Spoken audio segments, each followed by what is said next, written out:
Welcome to the 2MC's Mike podcast. Yeah. Sad. We're here with Serenity, Roze. all right. The goddess. The goddess. I like that. You know what I mean? Yes. So we're gonna have a conversation. We're gonna let the song rock out a little bit. Yeah. We're gonna get into something in a few. Everybody know your brand. No, I'm not your only man. This one's called OnlyFans. This is scam. I'm in the trance, but you treat me like you're only Blam the General. Yeah.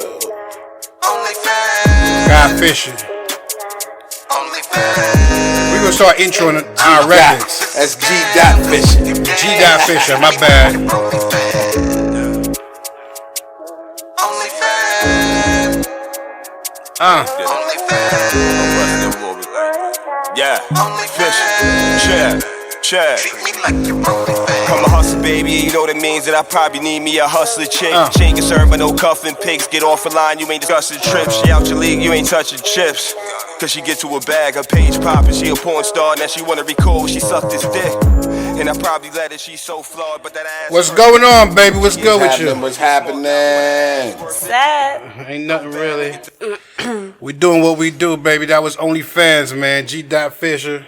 Blam the General on that record. What's going on? How you been, yeah. man? Good, man.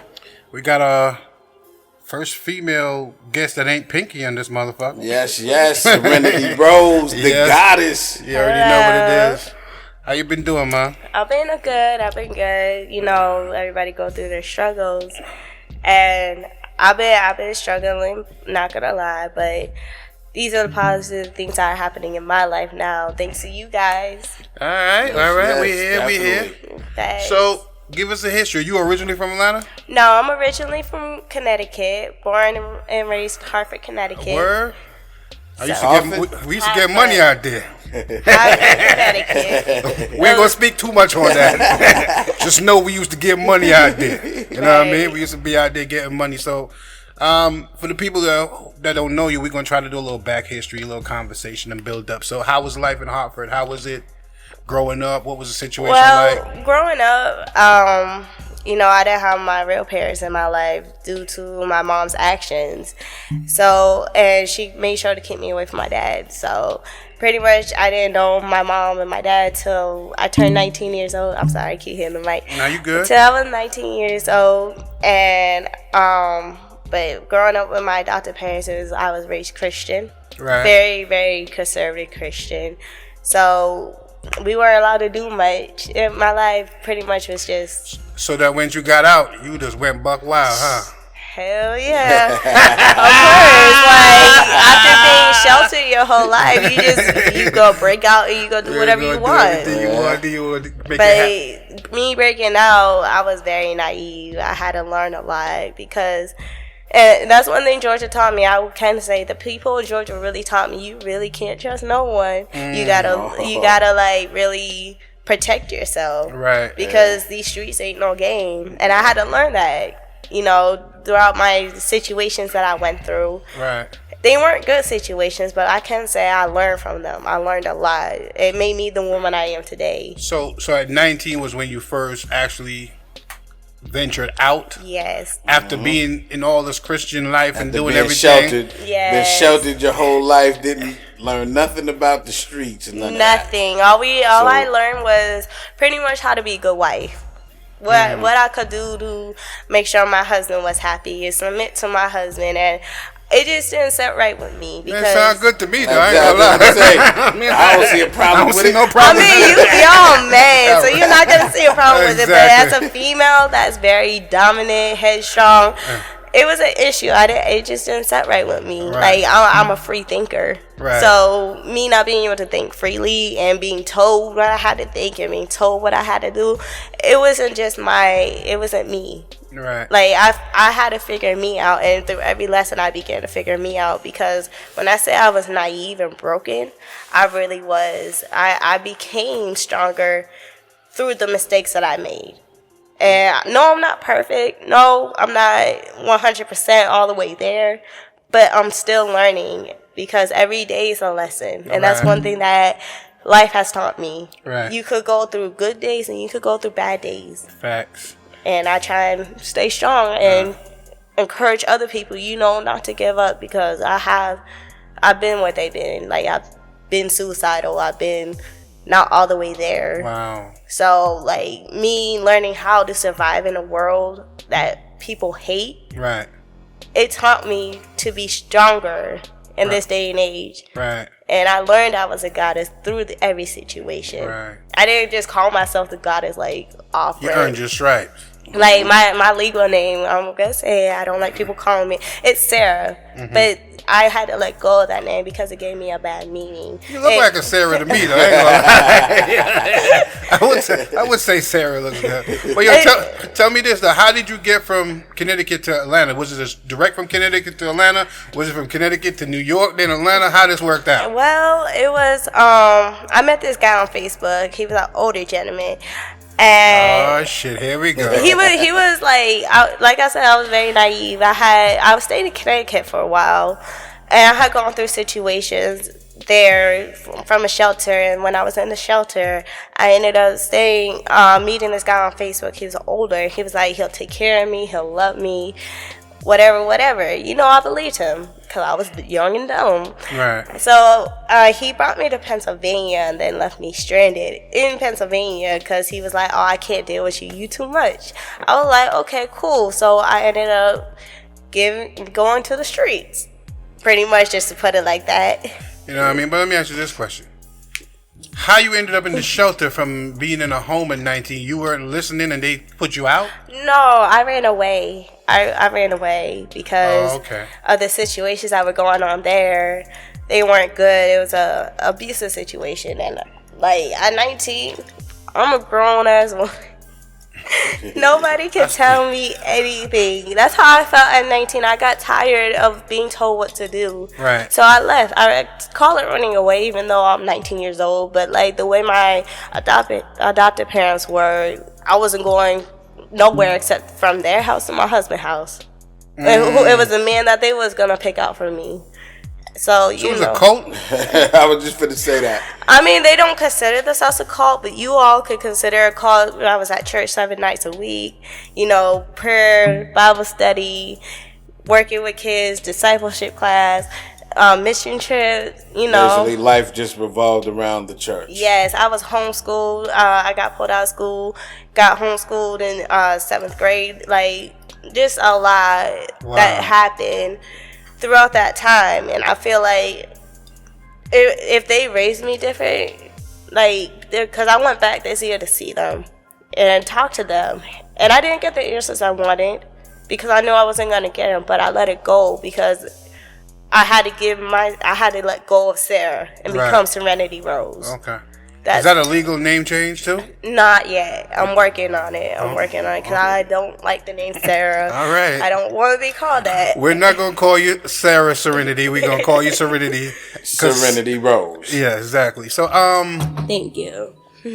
So you ended up in a shelter at some point because of financial reasons, couldn't support yourself. Well, it was a financial reasons. It's I was assaulted by a man in my sleep. Shit. So I had to, someone told me to report to the police. I don't like the police, but they was like, you gotta be safe because the streets is no place for you. Right. I remember him telling me that. And he was a member who ended up being on the run. I don't know what happened to him. I don't know where he's at, but I pray every single day that he's safe because he made sure I was safe. And he told me, he was like, they gonna protect you. They gonna make sure you're straight.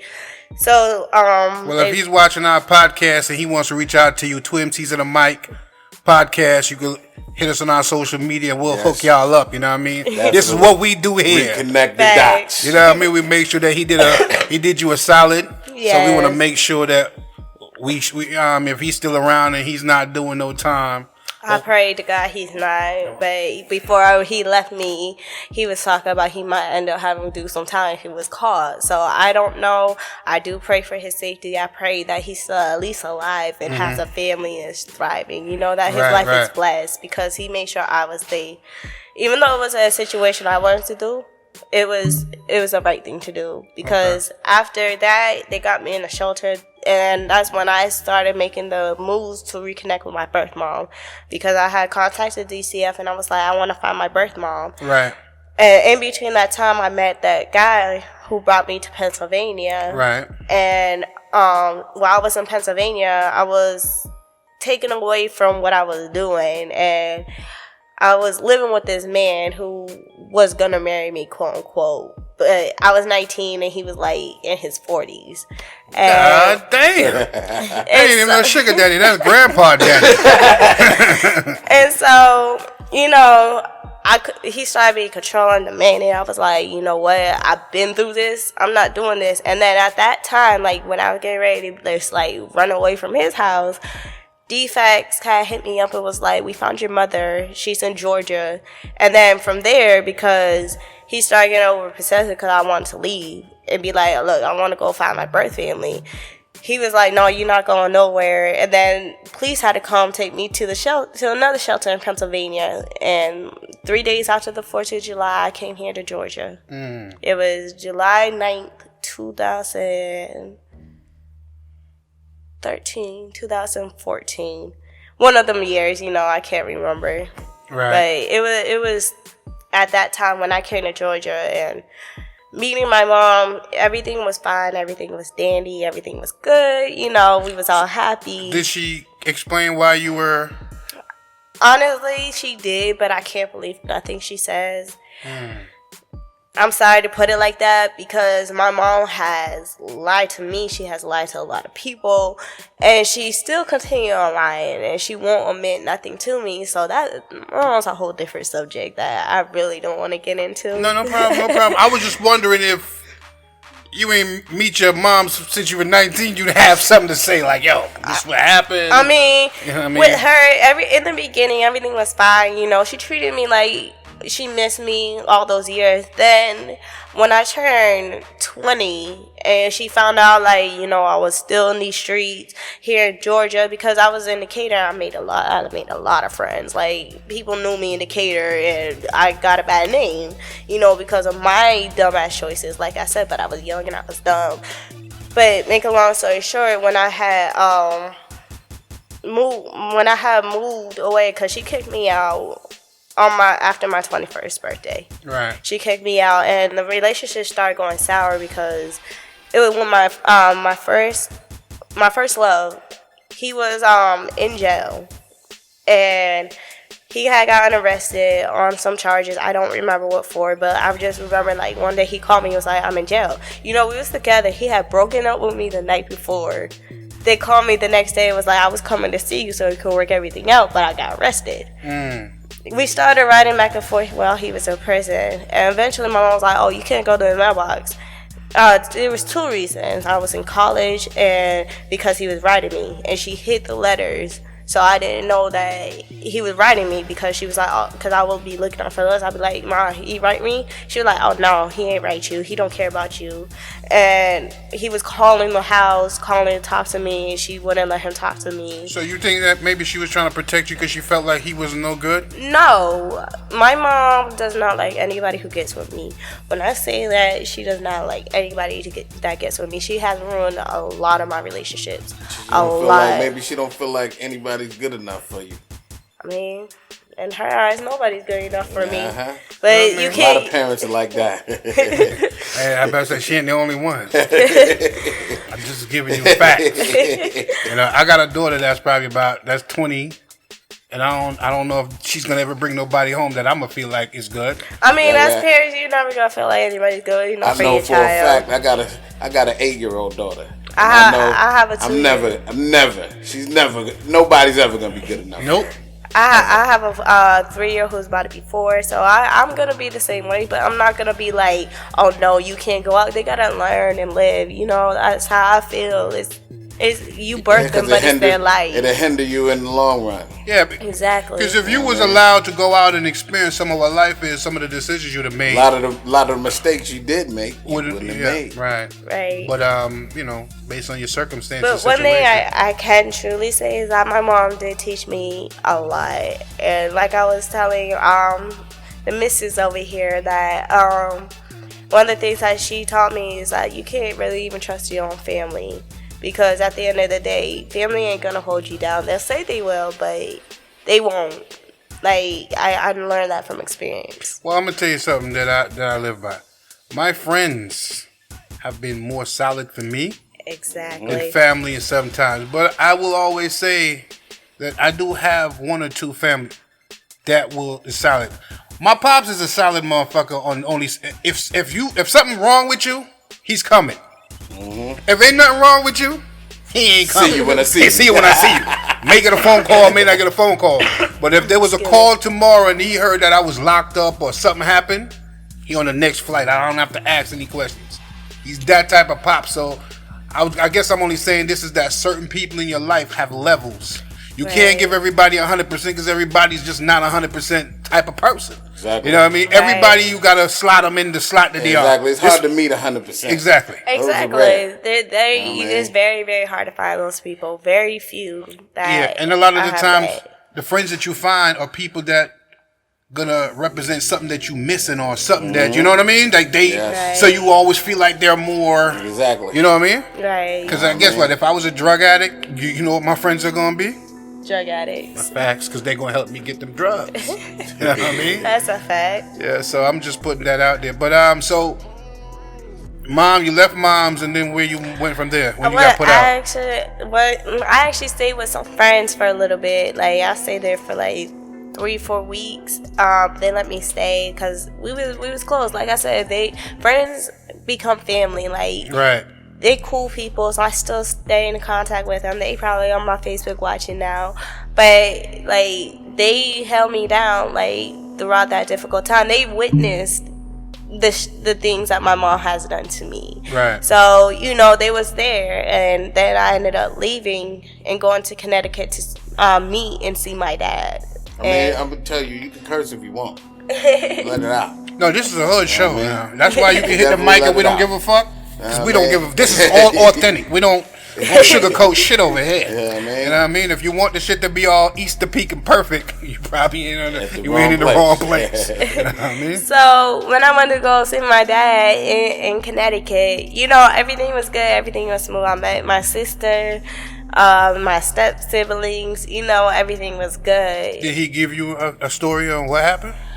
At the time he did, but I didn't listen because, like I said, I was just dumb. I was fucking stupid.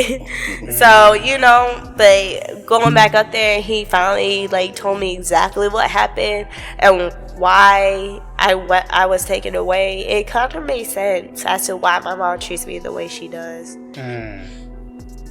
That's all I can say is, I love my mom. That's my mom. Mm-hmm. But I can't respect her because she has not respected me. She has not respected my name. She has not respected me as a person. If you could go around and talk about your own child the way that she does talk about me, I find that a whole complete issue. I love my mom. I have done wrong, but that was when I was 19. I'm 26 now and she's still holding a grudge. Come on now. What the fuck? Get over it. I got over a lot of things she did to me. A lot.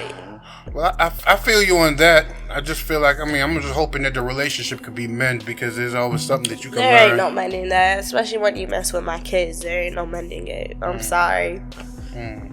If she didn't mess with my kids and try to take them from me, maybe it'll be a different story.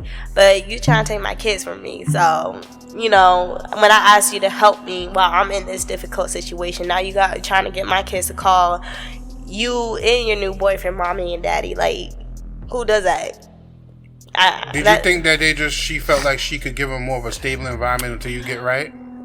At first, that's what I thought it was, but now I think it's deeper than that because my mom, she does live off of Section 8. She does, have a nice house because of her old house in Decatur had ended up flooding in the basement. So they, moved her to this other house. So I do feel like she's just keeping my kids so she could keep her Section 8 and continue on getting the benefits.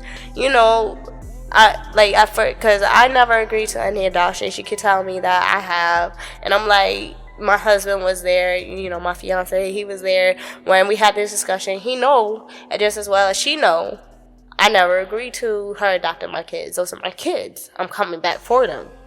So she has adopted them? She says she has. I don't know for sure because she don't call me. She don't talk to me. She don't stay in contact with me. It hurts being a mother and not being able to talk to your kids every day, or being ignored, talk about, oh, it's too late. Like, you can't go see them? No, she'll go beat my ass if I just pull up there. I call her, she won't pick up the phone. I text her, she ignores the message. Be like, oh, there's something wrong with my phone. It's I'm going to play devil's advocate. What about if you just call the police and say, I want to go pick up my kids? Right now, I'm not in a stable position to go pick up my kids, because That's what I'm about to ask you. So right now, I have to leave them where they're at. It's just deal with what I'm dealing with. So just me being a parent and older, I'm going to ask you the question. Don't you think if you're not in the position right now, they're not in the best situation until you get to that position? I mean, I can completely agree with that. Yeah, until I get into the position of being able to take care of my kids, but like, take care of them. Don't replace me though. Like, I feel like she's just trying to completely cut me out. I understand that, but I guess, again, I'm just playing devil's advocate because I don't know your mom. I'm not defending her. What I'm saying is, if she can provide a home and it's not like she's beating them, or if she's... I don't know what she's doing. Well, that we don't know. But I'm just going to assume that she's doing right by them and you're not able to do what you need to do for them at this point. Until you get to that point, because I guess how I'm looking at it is like the cycle is repeating itself. You know how you weren't with your parents for till this age. And I think like that cycle is starting to repeat itself. And that's what I want to prevent. That's why I've been trying to prevent, because I didn't want to go through that cycle. Like, we moved back in with her after I had my daughter and left my baby father. I had moved back in with her, and I was going to take my daughter with me to live with me and my fiance, because we was going to stay in his grandparents' house. But then she was like, oh, no, you can't take her. I'm going to beat your ass if you try and take her. Like, that's my child. So that's how I ended up leaving my daughter. But with my son, I was like, Mom, right now I'm not in a good situation. I'm going to give you legal guardianship so you can take care of them. But you trying to change my son's name from what I named him. You trying to do all these extras things. I can understand what you say. I really do. Like, that's what I thought. Right. Originally in my head, you their grandparent, you gotta take care of them. And at first I didn't have an issue with that. My daughter would call my mom mommy. That hurt. But, that's my mom, so I didn't see an issue. But when I see you break up with a man who she used to call daddy, and you got her calling your new boyfriend daddy, I have a complete issue with that. Like, you just doing extra now. I'm not gonna lie, I got an issue with trying to change the name. Like, what's the point? That's what I'm saying. Like, I don't agree with everything she do. That's why I still keep my distance. I keep my calm. I'm still planning. I'm still plotting. I'm still trying to figure out what I need to do to get this situation. I have a plan set up right now. Like, I'm gonna start my business. Right. I'm gonna walk in with y'all, because I was really hoping to get this job with y'all, and I appreciate that y'all gave me this job. Go ahead. No, you good. Go ahead. I got some things I want to ask about. Then I'm planning on getting a home in Stockbridge. It's small, but it's something where I can keep my kids in, and it's gonna be easy to get it because my husband works a good job. Okay. So I have a plan set up that I'm just trying to go step by step by step. The first step is to get the home. Right. That's the first step. The first step is to start the business, my business, which is called Serenity Roze Collective Company. It's going to be a collection of businesses that me and other people who can join in, do what I do, positive vibes, Right. But other than that, like, my life has been getting better. That's what's up, though. That's good. At the end of this year. Well, listen, if you survive this corona thing, you're doing great. Right. At the record, these cases are going up, you're doing great. Everybody out. Right. So this is what I'm going to do, though. We're going to take a brief little break. We're going to come back. I got a couple of questions, and then we're gonna start talking about your business, and we're gonna talk about some upbeat shit. We don't want everybody to feel like you're just all the way down the hole. We're gonna leave them on a high note because I want people to look at you as a survivor, somebody striving to do better. Right, I am a warrior. I am a goddess, and that's all I can say. I take every situation and just go stronger from it. I'm with you on all that. So give us a minute, and we're gonna be right back on the 2MCs on the Mic podcast. Hey, do you want to be famous? Do you want to be famous? Do you want to be famous? Let We Famous Media help you with that. With music videos starting at $150. Web design, electronic press kits, social media branding, and more. If you want the best quality for the best prices, We Famous Media can't be beat. So invest in yourself. With We Famous Media, where we fame us. Let us make you a star.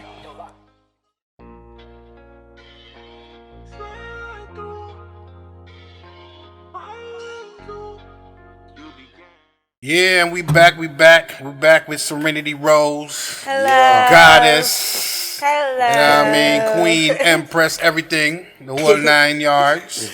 So, the question I wanted to ask you before we took the break was, if your mom was not there to take care of your kids at the time when you were not in a good position, what would have been your move then? I mean, I would still have my kids to struggle and do what I gotta do to make sure my kids are straight. Whether, I gotta go back to dancing, whatever I had to do, I would have done to make sure my babies have a place to stay and are kept warm and are fed and have clothes on their back. I wouldn't have gone and robbed somebody. No, I wouldn't go to that extreme, but I would work hard, extremely hard. I don't know if you came and robbed me if I'd take it serious. I'd be the boss. You know what I mean? But I feel you on that. I was just asking because, I don't agree with a lot of what your mom's doing, but me being a parent, you know what I mean? Right. Me being from the streets and then converting myself into being a great civilian, I'm always understanding. I'm always gonna put the kids first. If the kids have a better situation than what you can provide right now, then it's better that then it's better for the better where they and at. that's why I don't agree with how she's doing it, but she may not agree with your life choices, so that's why she feel like she has to do it. But the thing is, she don't even know my life choices. She don't even know what I'm doing. So she can only base it off of what was happening while you was in the house. Yeah. You know what I mean? Yeah. Because if I was my kid, I'm gonna base it off of what I know. I don't know what you're doing when you're in front of me. But That's true. But whatever the impression that you left when you was the last time with me, that's the only thing I'm gonna be able to go off of. Right. I can agree with that. So I'm just saying that her method may not be good, but if she's doing 100 for them kids, you know what I mean? I mean, yeah, they're in the best situation. Yeah, exactly. If she's not. I'm only concerned that you just don't know how well they're being taken care of. That's the part I don't like. Like, if she don't mind, she'd allow you to have a phone call or talk to them and make sure that they straight. Right. That part I don't understand. But, nevertheless. But the other big question is, these two kids have father. Where they are in the situation with the kids? My fiance is with me. My baby father, he does pick up my child on the weekend. And he has some plans in the move to help me out as well. So he gets to see the kid? Yeah. So why, when he has the kids, you don't go with? I don't always have a ride. Okay. The riding situation is kind of difficult at this time. I can ask, but it's just I don't want to keep asking the same person who has given me multiple rides to take me all the way to Atlanta to see my kids. Right. When he can come and drive to me. But he don't, so, that's on him. But at least he's seeing the kids, so the kids are in good standing then. Well, he seen my daughter. He don't see my son because my son isn't his. But he see my daughter, and from what I know, my daughter is very well taken care of when I talk to him. But he say she be doing some wild shit. I don't know. And I'll be trying to figure out because my daughter's my exact twin. That's my twin. That's my firstborn. She my heart. Right. And then my son, because my husband, my /fiance, stay with me, she treats him the same way. She don't allow him to come and see the baby, So it's his son too? My fiance's. Yeah, the person that your fiance now, it's both y'all. So why, as a man, he don't go over there and get his son? Because right now he in the same situation I am. Okay. So and his family want him to get a DNA test because apparently I like to sleep around on my husband. But I'm like, my son look just like. I'm not getting involved with that. Sweetie, I don't know what you want me to say about that one. You ain't got to say nothing because I know what I be doing and I know what I don't be doing. Right, I know. So, you mentioned the dancing thing. You was dancing for a minute? Yes, I was dancing before I had my daughter, which was 2016. I danced at Lavish. I danced at multiple clubs. Oh shit, Lavish my spot. Lavish Bristol, yep. That was there from stomping grounds. Like when before they that's had Decatur, right? Yes, so I can see Highway. Yeah. And then I danced for my club promoter. I forgot what his club is called. He just opened up a new club. I've been dancing there off and on this year. You know, but like I said, I don't like dancing for him because it's a whole spot. Like, niggas need to throw some money and not just watch some ass shake for free. You know? And I danced at rallies before it closed down. I danced at rallies for a good minute. It was almost a year until I got pregnant with my daughter. Wait, was it a year? No, it was only a few months. It felt like a year. Right. But it was only a few months. Then I had gotten pregnant with my daughter and I quit dancing. Right. And then I tried a while back, but then I got pregnant with my son and I was dancing while pregnant with my son in the first few months. And I was like, you know, I'm not making no money here, so might as well stop dancing. And I haven't really been dancing since then. You know. So I'm gonna ask you something about the dancing world because I need to know. And you behind the scenes, so you know. What's up? I want to know if it's real or fake. Real or fake. Want to know how much of them girls is getting stuff done. What do you mean? I said. And operations and. Well, when I'm from the stripping world, like. You know, you can make at least, depending on where you go, you can make at least $500, $600 to maybe $20. Like, it just depends on niggas who's there, who like you. If you giving up pussy, then you get more. If you not giving up pussy, you get, like, maybe, the most I made one night was, like, $150. And it's because I wasn't giving up no pussy. So, you know, niggas gonna be selfish with their little stash. Fuck them niggas. So, what about these girls? Are these girls buying asses and titties and shit? I mean... I've seen a lot of crater booties in the club. You know, some of them shouldn't be there trying to hop on a pole.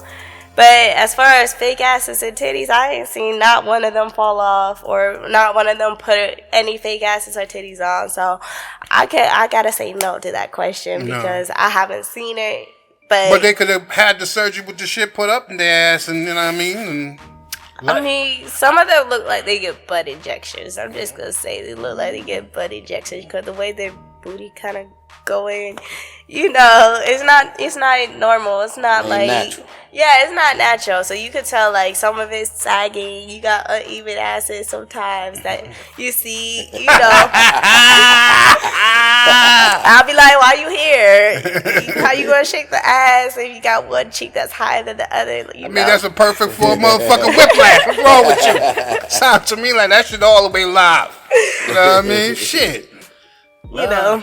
My best friend, I call her my best friend. She my stripper best friend. Like, we go dancing. Like, there'll be nights where she be like, okay, I got this person house who we go to a party. Like, this was during I'm gonna call it my whole days. And which, you know, she's like, we go dance for this nigga and he gonna pay us. And throughout that time, like, I'll be entertaining the nigga and the nigga be like, oh, can I fuck you? Or like, be like trying to stick his finger in personal places that he not supposed to. And you know, because we're in the vicinity of his home, you can't really do much. So like, I had to give up that life because I did not want to be in no situation where a nigga get mad because I'm not trying to fuck. Because I got a nigga. Right. I could just go ride his dick when I get home. But God bless him. You know, like, niggas got mad, so I'll be like, okay, I'm So how he feel about your job? He told me, he was like, God bless my fiance. He was like, if I wanted a hoe, for a wife, I would have gone out and found a hoe for a wife. He was like, you're beyond that. You don't need to be doing that because you are a goddess. Right. So, you know, I get my little spurt sometimes because I love dancing. I miss it sometimes. And I know I could be a big bad bitch and show these bitches what it really is. Because I'm from Connecticut. So, you know, the North is very, very different than the South. Right. That's one thing I did learn too is, you know, I'm up North. We're more aggressive. We're more wild. You know how it is. Right. We wild. So people don't know like about us. But me dancing, I would say I loved it. Right. I do miss it from time to time, but that's not me. Right. I'm not gonna wear skimpy outfits and reveal what I got because I know I have a beautiful body. Right. Well, So let me ask you a question. All right.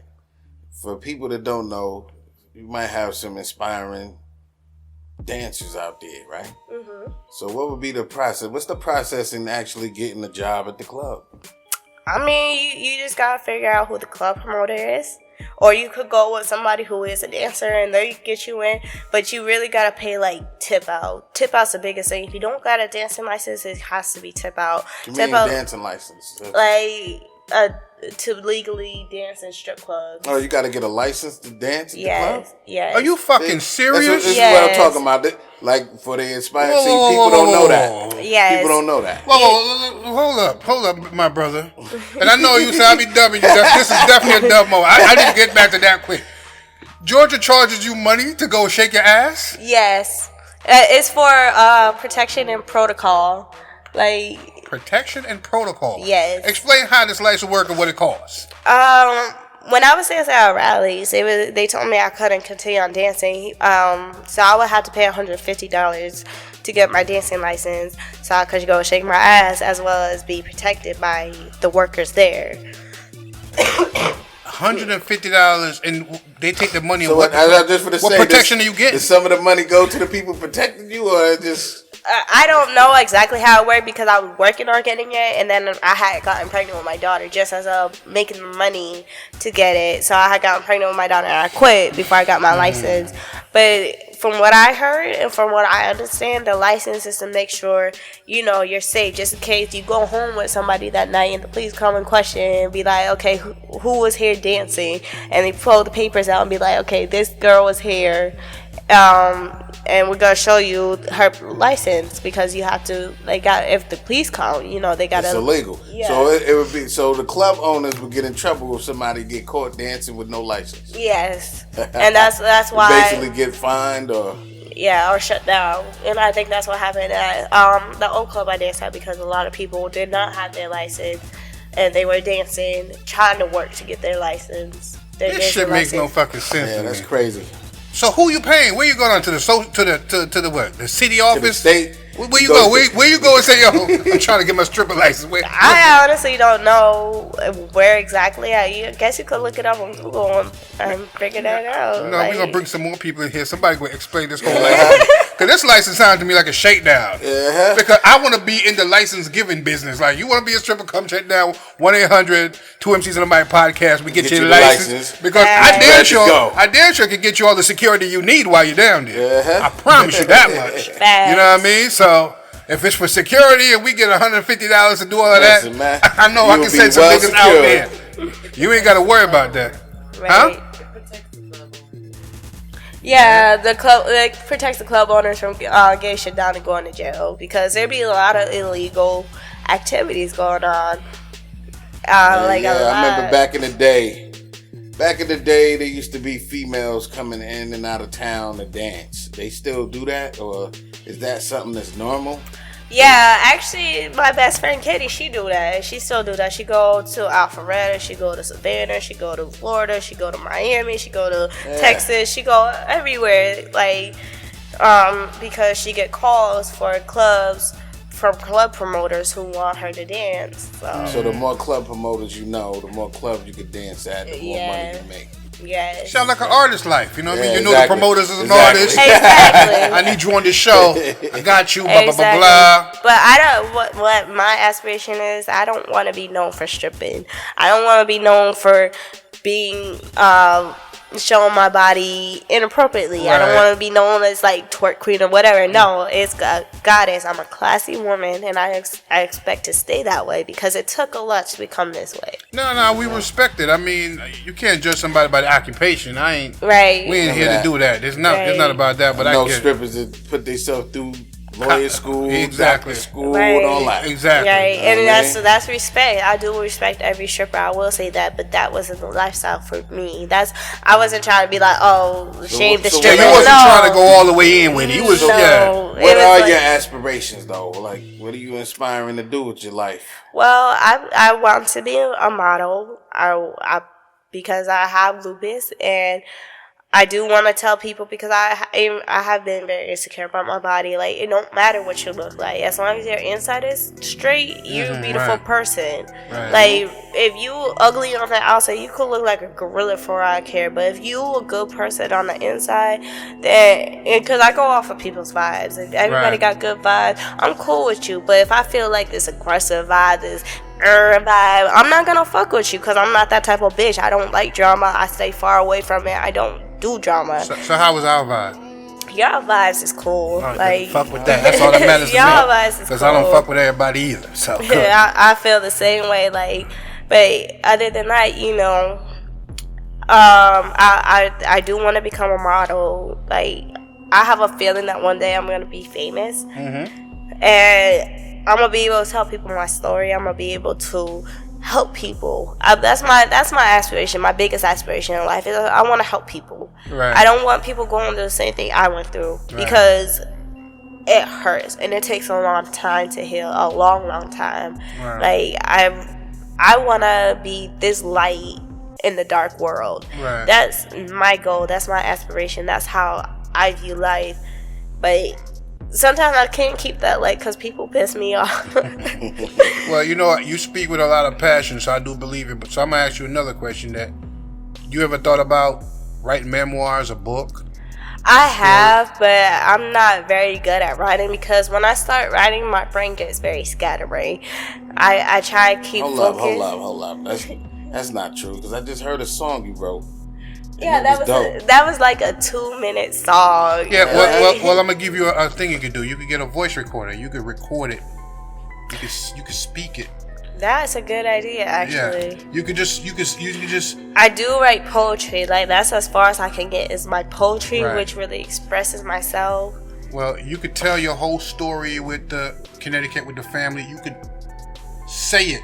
You could record it, voice day such and such, and do a whole voice situation, and then transcribe that into, because you'd already put everything there. So now you don't even have to think about it. Thoughts is already out.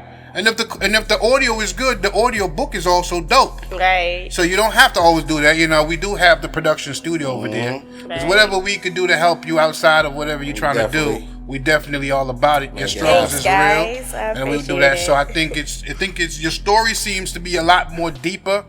We didn't come here to get that deep in that story. We're just scratching the surface. Exactly. Right. So I would definitely think that it may be something you could do. I use the voice recorder on my phone all the time. If I get a vibe of a record that I want to write, and I may put down a little line or two, and then I'll come in here, lay it down, and finish it out. Melody. Exactly. Right. So I'm just only giving you that thought process that if your story is that deep, a lot of ways you can help people is by sharing the story if you want to, or share what you want to share as much as you want to, or what you don't. And based on what you're telling me, you may have about 4 books worth of stories to tell. So you make it just the home, just a home in the Serenity Roze series. Yeah. We may have to talk about that off camera because I can see us maybe recording your early childhood in audible form. Yeah. Okay, that's cool. And then we could possibly turn it into some visuals. Well, yeah, well, I was thinking. I had a dream, or I don't know if it was a dream or a vision, but when I was little, and it was one after the altercations I had with my adopted parents, and they sent me to bed. And I had a vision or a dream or whatever. Like, I had a whole movie that people was coming and watching and talk about, oh my God, like people coming out with tears and talk about, oh my God, like how did she become this kind of person? Because people would expect me to be evil with what I've gone through. People would, but I can't. Right. I can't close my eyes. So, like people say, open your third eye. My third eye is very much open to people who need that helping hand, because a lot of people just will be so cruel to turn their back and be like, oh, fuck you can do it by yourself. No, like as a 90s baby, because I know y'all older, but as a 90s baby, we weren't really taught how to grow up. We was just raised. Right. But adulting is very hard for us. And if I can get my life straight, because I tell people I'm about to be a future trillionaire. That's my goal. That's my plan. I'm gonna be a trillionaire. Put it in the air, baby, for it to work. You know exactly. What I mean? I speak that shit into existence all the time. And put the grind on it. Exactly. So, but I want to be able to help us 90s kids rise up so we can build a better future too, because it's not just 90s kids, but that's whoever, just help out wherever it's need be. I feel you. We feel you. We know where you're going with it. But this is what I can tell you on this we can do. If you decide to record your situation, which means you'd probably have to divulge a lot more and be a lot more vulnerable. And I think your fan base, your peoples will probably help you with conversation and put it in order of what you'd want to talk about. I think it would be dope for us to do like a podcast series with you. So what I would do is literally have you record it over there. So you wouldn't necessarily have the camera, because if you had the camera, you'd have to recite it, and I don't think that's where you're comfortable at most. Yeah. But if you're in the studio, you could just sit there and whatever you done, talk about it. You could just talk about it and allow the audience to learn from your mistakes. You say you want to help exactly people. Right. That's a good way to help people by allowing them to learn from the mistakes you made. Hopefully they don't make the same one. You guys got some good ideas. I might take you up on the offer. So we'll give you the Serenity Roze show, and it's literally you just giving your life from back then to where you at now and where you're going forward. Right. And we could do that. We could definitely do that, because we do have the situation that maybe midway you feel extra comfortable. You may want to sit here and you could possibly be playing some of it and then break down some of the the stuff more. So you'll play something and we'll have it where you break it down and you talk about it down and give people the life value lesson out of the situation. Right. And it's a paying gig too, just to let you know. So we would have to do some paperwork, but just to put you up on something that, if it helps you and your fiance out, if it puts you in a better light to get to your kids, we all for that. You dig what I'm saying? Right. That's what this is about. We hood as fuck, but we love and we solid. We on some family time. Yeah, definitely. We on family time. So if it's something, talk to your fiance about it, and maybe but you gotta tell your story from childhood, what it was like going to church every day, all the stuff you had to do, what you didn't, you know what I mean, with the stuff that you was trying to figure out, not knowing. Right. I mean, you ended up in Pennsylvania, you was in the streets, meeting your mom after 19 years. That's a lot. There's just so much for somebody just being 26 and the history that you got going on there. I mean, I'm 40 and I don't have half of what the fuck you just told me a while ago, and that was the surface. So I can only imagine exactly. I pretty much was sugarcoated. Like exactly. It's a whole lot more that goes on. I already know, because I'm smart enough to figure out you was just brushing over the top, which is cool. And it is your story to tell if you want to. This is not an opportunity because I feel like you should, throw it out there. It's something if you feel like there's a value to share it. Right. Because at the end of the day, if you do decide to share it, you have to be honest to the story, because it has to reflect what really happened. There is a lot of strict parents out there that is sheltering their kids from the streets. And it may teach them a lot of what not to do, because you are supposed to be the total opposite of where you went to. Right. And they're gonna, based on what the family that was raising you and the values that they thought that you was gonna have. Like a lot of people who do remember me from my past, they remember like how I used to dress. It would be long skirts all the way to my ankles. I look pretty much like an Amish girl. Like nothing wrong with that. I mean, but I couldn't express myself. I'm messing with you. I'm just messing with you. I couldn't express myself the way I wanted to. Now that I'm older, I'm like. Yeah. You went from covering it all up to showing it all off. Yeah. Yes. From Christian girl to stripper. Yeah. And then that's a dope name. That's the name of the show. That's the name of the book. Yeah. The audiobook. You know what I mean? From Christian girl to stripper. So I just think it's dope.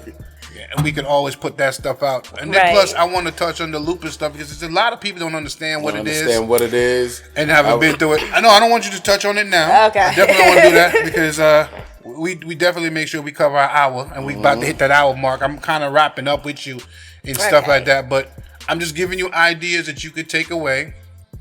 And, I think I might take up your and then ideas. it would also help you, and you can also promote your business. This is all about promoting you, what you're trying to do, and being great in whatever you do. You know what I mean? So, anything else you want to give us or share with us and put us on game with, whatever else you want us to know about. You want to elaborate a little bit of your business? We got another 5 minutes and we out of here. Okay, so my business is moving tarot cards. I do cooking. I clean. Damn, man, where you was at 6 months ago before the pandemic? We could have been getting mad money together. I do music. I draw. I like to paint. There's a lot that's going into this business. Right now, we are just starting with the moving and landscaping because my husband, he works in landscaping. Right. So, and my other friend, he was the one who actually put me on to be like, look, you know what? I'm going to tell you these ropes to start a business. And he has helped me a lot. Right. All I got to do is pay for my license and my business is started. Well, I'm going to put it this way. What we do here, if any of your friends want to come through and tell us about their business, we are all for the underdog here. This is the underdog show. So if you're the artist that can't get no shine, we're going to give you some shine. I mean, because we always root for the underdog. Exactly. We are the underdog. You know what I mean? And, but just be nice. Don't come here and never fucking spit one day of your life. This is definitely not the starting. Exactly. You're supposed to be at least a little nice when you get here. Right. You know what I mean? When I put the beat on and tell you to give me something, you come with your beat, you already know what you're going to do. You better have skills. Don't come here. We're not going to sugarcoat the fact that you're garbage. Exactly. I'm going to tell you, this is probably not where you want to hear it because I'm going to peel all of your fuck-ups right then and there. I'm going to destroy you on this show. Mm-hmm. You know what I mean? Now, if you you need a little bit more help, I'm more receptive of that. But if you ain't never did nothing and you just felt like today you're going to be a rapper, you come on here, it's not going to be a good look. Nah. Dig what I'm saying? And don't say the I name of the show is 2 MCs and a mic. Exactly. So understand that you're dealing with 2 MCs that definitely do this. The MCs came before the mic. Just know that. You know what I mean? So that's definitely what we do. But we definitely do appreciate you, love. I'm sure we're going to have you on again to talk about this stuff. Thank you guys for having me. Appreciate you showing up. And I do apologize for the wait again.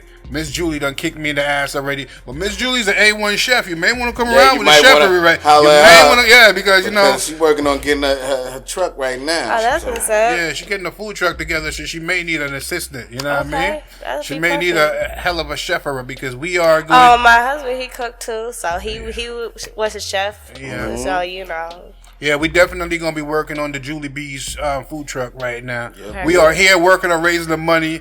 My Cash App is on our shit. If you want to send us some money, you just have to tell me it's for Julie B's. We'll donate because we're getting that truck. And it costs 50 racks, and we gonna raise that. You dig what I'm saying? Yep. You know what I mean? And then we gonna have the opening with the podcast episode at Julie B's. And while we're here, while we're at it and talking about it, from time to time, she's going to be bringing some fantastic food through here to make us try live, and we're going to talk about it here. We're going to talk about it, how good it is. Damn right. Oscar diddly-umptious. Exactly. Hi, Mr. Flanders. So we definitely going to be here eating that, you know what I mean? The reason why we can never lose no fucking weight around here. Because the shit be right. I mean, we tried. We signed up for the fucking gym. We went for a month, 2 months straight. We was doing good. We was doing good. We loved it. Yeah. Well, I gotta let y'all try my empanadas. We might make them this week and bring them back next week. Not a problem, man. All right, definitely. Listen, we ain't talking about nothing if you're saying some food. That's like you trying to seduce me over here. What's wrong with you? But we definitely do appreciate you, my love. All right? Thank you, sir. Everybody knows she got a little sinus going on. Calm down. I know. I don't want to hear the Rona jokes later on. Leave her alone. Please leave her alone. She got a little indigestion shit going on right now with the sinus. I'm sorry, y'all. I do not have Rona. Otherwise, I would have been dead like 3 days ago. Baby, you good. Don't worry about it, man. I told you our shit hood. Everybody love us. If the shit perfect around here, they probably stop watching or stop listening because they're expecting to see fuckery when they come see us. That's why we get the love we get because they see us. You know what I mean? They know it's authentic. Our podcast just started the other day, and we're already doing over 3,000 streams a day. So we're doing good. You know what I mean? We appreciate it. We got real people, real fans. Appreciate you know what I mean? love. And Julie B's be putting us up there, so we be kind of nice. You know what I mean? Yeah, I'm trying to get Julie B to come do a little spoken word segment too. Yeah. She's not only a chef, but she also a poet. Yeah. Oh, you do poetry too? I love poetry. Very nice. I got a mic out there that's gonna be right there, so whenever she has something to say, because she won't be on camera, she don't want to be. Which is, that's what I said. We vibe with whatever work for you. As long as we can slide you in on a job, we gonna put you on the job. Right. You gonna do something around this There's motherfucker. room for everybody. Exactly. You know what I mean? Two MCs in the mic podcast. Exactly. So we gonna put a mic over there just in case if we not asking something that she feel like it's something that she can say.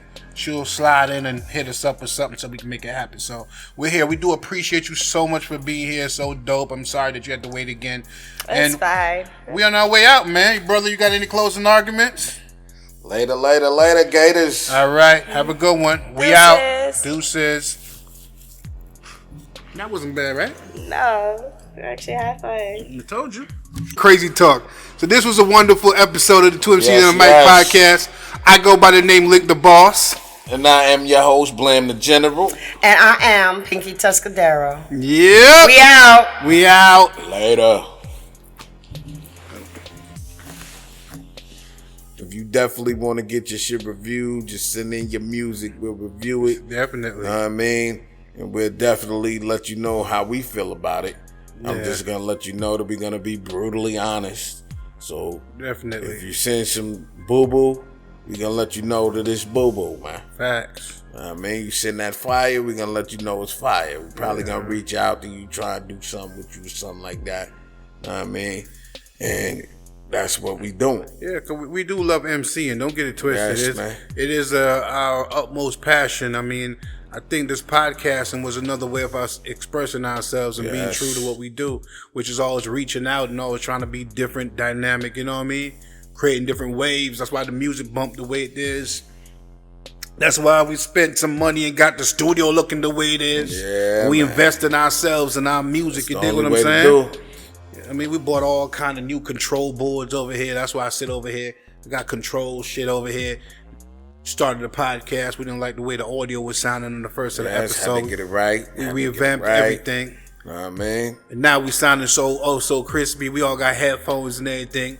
We ain't spent more bread before we even got a buck. You dig what I'm saying? Know what I mean? Because we want to make the experience so real for y'all, man. It's just nothing but appreciation when we out here doing what we doing. You see what I'm saying? Exactly. You got any depart words to these people? Because oh man, just make sure y'all follow us on the Instagram. We're going to start to post some shit over there. I'm going to keep it a buck. Let's just say this. We're trying to pick up our social media game. Yes, we got. You know what I mean? We definitely trying to get on point with that. So yeah, you know what I mean, if we slacking in any area, let us that know. would be where it would be at. And let us know. You know and we what I mean? definitely going to be on too, man.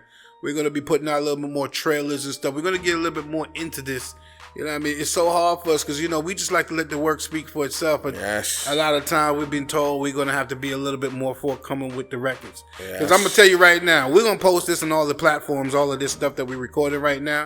And I'm telling you right now, there's going to be people that know us. Going to be like, I never knew you guys made them records. Mm-hmm. I swear to you. There's going to be people that are close to us, like literally close to us, that's going to say to us, I have no clue when y'all put that shit out, and them shit's been out at least 2 years now. At least 2 years now. They old to us. Exactly. To everybody else. They gonna be new to you. Get with it because it's definitely a good vibe, man. All our music is good vibes. And next year we dropping 2 songs a week. Yes. And do a podcast episode. We got work to go. It's a lot of work to do. We got 2 songs a week, and that's a part of the reason why our social media gets neglected because there's always so much to do. If somebody out there that do social media and want to be down with our team, man, holla at us. Holla. Let's keep it a buck. We definitely got that position is wide open. Yeah. And well needed. Exactly. I don't care where in the world you want to be. If you feel like you want to be down with the Contraband team, band, sound, let us know. Hold up, let me say something. Because this is going to be a live band when we go out there and rock. Yes. You dig what I'm saying? And we're trying to figure out how we're going to incorporate the podcast. Maybe we just shoot the podcast or some behind the scenes shit. Yes, exactly. You know what I mean? Something crazy. You know what I mean? Shows. You know what I mean? We plan on taking the show on the road. We ain't gonna be on the couch forever. Can't do it. Definitely gonna be out and about. Can't be. The podcast is gonna be out with us. Mobile cast. You know what I mean? So understand that. So we're gonna definitely do that way. But yeah, man, we definitely need somebody who just runs our social media. We're gonna make sure that happen for this year. Somebody that literally takes this social media shit. Because we do have the content. Before, content was a problem because we didn't have time to make the content. Now content is plentiful. So shit, nigga, you edit shit now. Exactly. We went and got new skills. Exactly. We had to get new skills just so that our content would be on point. You know? Our audio is damn sure on point. Yes, you know what I mean? Is. Because I can hear it in my ears. I sound like I'm in heaven. I feel like angels are playing harp in my ears and shit. You know what I mean? Yeah, man. But from our family to your family, man, unless you got something to tell them, you're going to be able to rock out. Just stay up, man. Stay tuned with us. Stay in tune with us. You know what I mean? Stay on our time so that we can motherfucking make this a great experience for everybody that's involved. You know what I mean? Definitely, man. So this is the 2 MCs in the Mic podcast. I'm your host, Link the Boss. And I'm your host, Blam the General. And we out. Bada bing.